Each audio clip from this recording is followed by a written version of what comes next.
Қалайсыңдар? Бүгін 80-ші күн. Ё-моё. Айту қорқынышты ғой. 80-ші күн деп айту қорқынышты ғой деймін. Бүгін 80-ші күн. Бүгінгі күннің ойы. Манада тамақ жеп жүрген кезде де сөйлестік ол туралы. Аштық сол тақырыпты. Бүйтіп сұрақ қояды да. Малым, жанымның садақасы деп айтады ғой.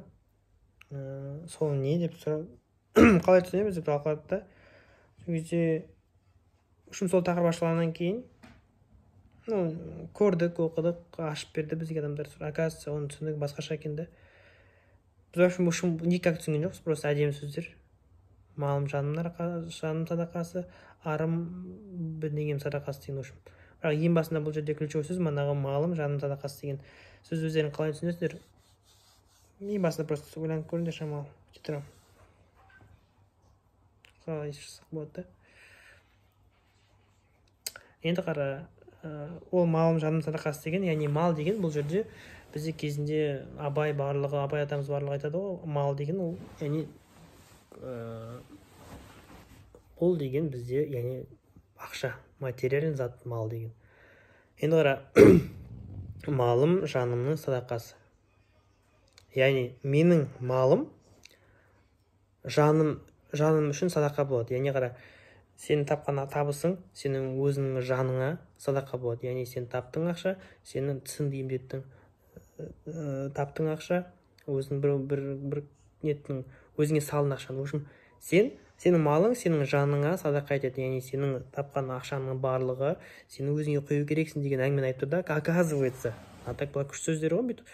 Не деп ойлаймыз? Просто бұл жердегі, яғни сенің тапқан табысының тапсырған табысың саған кайф әкелу керек, сені емдеу керек, сені келесі деңгейге көтеру керек. Яғни сенің тапқан малың сен өзіңе инвестиция болу керек. Бірінші өзіңе деп тұр. Жаныма, яғни жаның ләззат алу керек деген сияқты ойлар. Бүгінгі күннің ойы осы. Просто біз андай да, когда біз өзімізге ақша құртпасаймыз, біздің таңертең жасап жүрген техникамыз бар ғой. Соның өзінде сөйтіп айтылады. Біз шынымен бізге өзімізге көп құртқан сайын біз табысымызды көбейе басады. Магический сияқты бүйтіп қарасаң, но шынымен солай. Когда сен өзіңе құртпасайсың, көбейеді. Өзіңе құртасың, көбейеді. Аямайсың, көбейеді. Алып бересің өзіңе, көбейеді. Бірдеңе ататып аласың, көбейеді. Сондай бір несі бар өзінің кезінде Абай атамыз айтқан екен, анау да айтып жатыр, Қазды айтып жатыр, Аюпұлдар айтып жатыр, Шомбайлар айтып жатыр, бәрі айтып жатыр да. Не үшін деп біз енді тестілеп көрдік қой, енді қызық, басқа өмір сүргім келеді ғой, енді көру керек қой.